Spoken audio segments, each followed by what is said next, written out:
What is up, you guys? So this is my first tutorial back using a lot of new different gear now. So I have new monitors, new interface, like just a few new things, new cables, all this stuff. So hopefully there's not too much of a big sonic difference between this tutorial and other tutorials. Hopefully it's an upgraded sound for you guys. Over YouTube it's not going to matter anyway. So I'm going to show you guys how to make this kind of sound right here. I don't really know what else to call it but a sound, and I always hate calling things sounds. I want to always call it by a proper technical name, but this is kind of what we're going to be making today.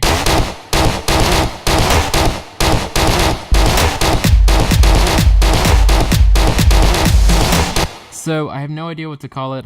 There's no artist that I can really reference with this, so all you need to know is that we're going to make something cool sounding, and it's very simple. This is pretty much something you can do with just stock plugins. I have a wow filter here, but let me just turn it off real quick so you can hear the difference with it on and off.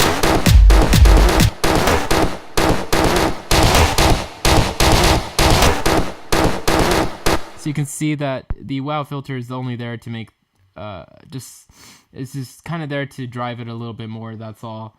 So let's get into what this is. I will show you some of my MIDI notes just so you can get an idea of what octave I'm playing this in. And again, the sample and everything, it's all stock Ableton. So from this point on, it's just all stock plugins. And so you can see I'm playing some high G3s and C3s. So you can kind of get an idea of how I'm playing this. Velocity is up all the way. I'm sorry, I'm a little sick also. And you can kind of also notice that I'm playing notes over each other, so that kind of helps in different lengths. And then I have these smaller notes in the lowest in a lower octave at F1, kind of playing underneath these. So without those, it would. Now if I add them back in, you can kind of get an idea of what that's doing. So with samplers, I love kind of playing around the different octaves and the difference of the transpositions, because you know each note value is like a different transposition. So anyway, let's go back and let's kind of get a feel of what this is. So this sample here, the CCT 7dB tuned toms, that's a regular stock sample. So if we just type in toms, which is something I like to do here in Ableton, you can see that this is the sample I used, and I dragged it over here. I clicked on snap so that when I adjust the starting and end points, it kind of snaps to beginnings and ends of things. And you can also notice I have engaged the filter on here, so I'm just going to cut out some of the low end. So it's just high passing pretty much. So I set that to around 200 Hertz. The type is a high pass 12 on a 12 dB slope. That's all that means. Velocity is set to 41%. Again, I want to make this kind of velocity sensitive, but not 100% velocity, just kind of around 41 for here. And yeah, so you kind of want to cut out a little bit of that sample. And I think I adjusted the release to 267. I'm not sure. It's a possibility that I brought the decay and release up a bit. Again, you know, if you want to get what I have, make sure it looks like this. And I didn't touch the output volume, so that's going to be at -12. And I have some glide, and I set it to 191 milliseconds, transposed it up. So I only transposed it up so that it would be in the key of my song. So if you want to know how to tune these things, you can get a spectrum, and when it plays, so just this solo by itself, you can kind of, the highest peak will usually be a good indication of what note it's playing. But the easy way to test it is just to play a low note, and because low notes are easier to dictate what key they're in or what note it's playing, and then you just transpose it back in the sampler up to match whatever the closest note you wanted to play. So if it's a G and I wanted to play an A, I could transpose it 1 or 2 steps, and it might get me it might tune that sample to that transposition. And then how I play every note after that will kind of go, it would just kind of be, they'll all be transposed up. So that's kind of what happens there. So we drop our sample in, and then we add some vinyl distortion. So this is another stock plugin. And what I like to do is set the pinch to soft. I like to set it to mono for these kind of, I guess, percussive sounds.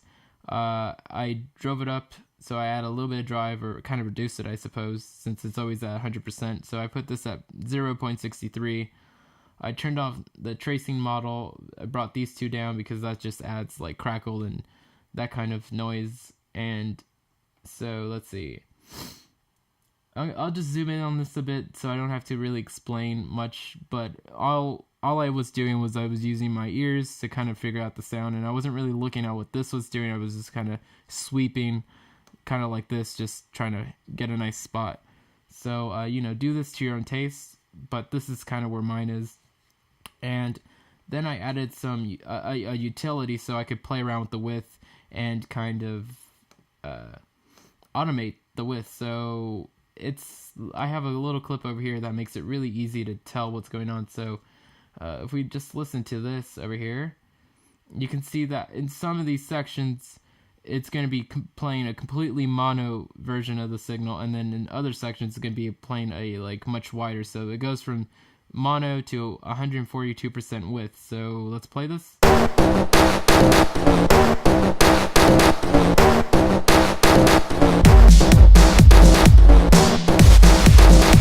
Let's turn off that snare.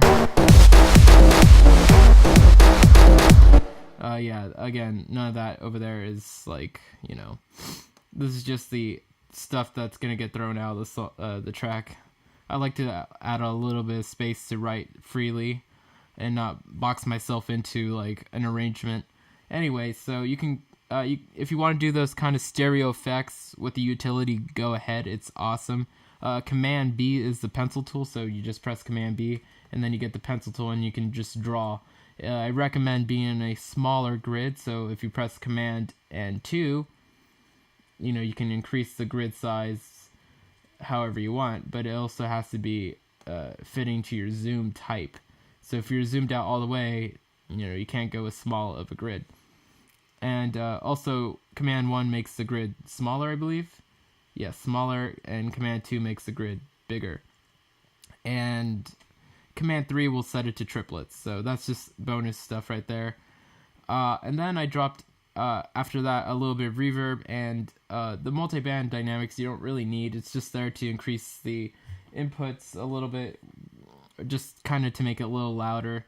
I think I threw this on because I wanted to add some multiband compression, but I haven't yet, so this is optional. You don't have to throw this in there. But pretty much the reverb is what's getting a nice tail-like sound, like a nice spacious sound. And so you can see I just added the low cut, high cut. Low cut is around 2.12K, high cut is around 7.76K, pre-delays at 28.5 milliseconds. I didn't shape it. Turned off early reflection and the chorus. I didn't touch the size or stereo. They're both at 100%. Decay time I brought up to 1.6, so 1.60 pretty much. I don't think I touched density or scale. Not that I think it would make a big difference in this case. And I didn't touch the diffusion network, but I did leave it on. Reflect is at 0.8 dB. Diffuse is at negative 7.2 dB, and dry wet is at 37. So when you combine these things together and you play it around, let's go to where it was, and you play it around, D3 and all that stuff. So let me just...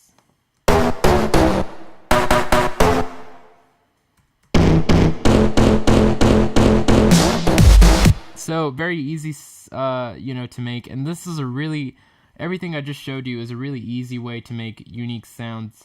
What I like to do is I like to make something inside a Massive or Silent or Razor would be really good, or any FM synthesis like FM8, or just any synth.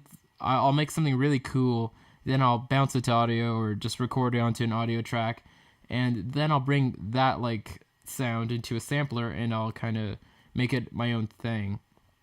So I definitely like and prefer even bouncing my synths into audio form so I can resample it and do all this crazy stuff. But even then, just dragging and dropping a percussive sample like a snare or a clap or a tom inside of the simpler, it just makes it, you can just create really cool things and apply it musically, because otherwise it would just be a sample that you would have to retranspose to get different like harmonics and frequencies and pretty much note values. So hopefully you guys like this. Please let me know how you like my new sound here to my videos, like how my voice sounds and how you're hearing things, because I completely changed my setup, so I have different stuff. It's not gonna sound like my old videos. Hopefully it's an improvement. So again, thanks guys for watching, and late.